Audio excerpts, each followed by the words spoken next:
அர்த்தம் குழந்தை அழுகை.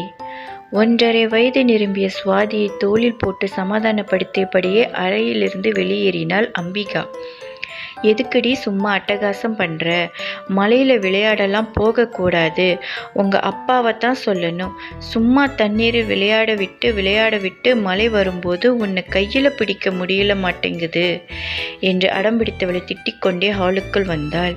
அங்கு வெளியில் புறப்பட தயாராக வந்த பாண்டியன், என்னம்மா மழை ஆரம்பிச்சதுலேருந்து ஒரே அட்டகாசம் பண்றாமாம்மா, வெளியே போகணும்னு. சமையல் வேலை இருக்கு, சும்மா இருடி. என்கிட்ட விட்டுட்டு நீ போய் உன் வேலையை பாருமா. நீங்கள் புறப்படுங்க மாமா, நான் பார்த்துக்கிறேன். நான் மழை விட்டாதான் புறப்பட முடியும். அது வரைக்கும் நான் பார்த்துக்கிறேன் என்று சுவாதியை அவர் வாங்கி கொள்ள அம்பிகா சமையல் அறைக்குள் சென்றாள். பாண்டியின் கைபேசி அழைக்க அதை எடுத்து பேசியவர் குழந்தை மிகவும் நெளிய இறக்கிவிட்டார்.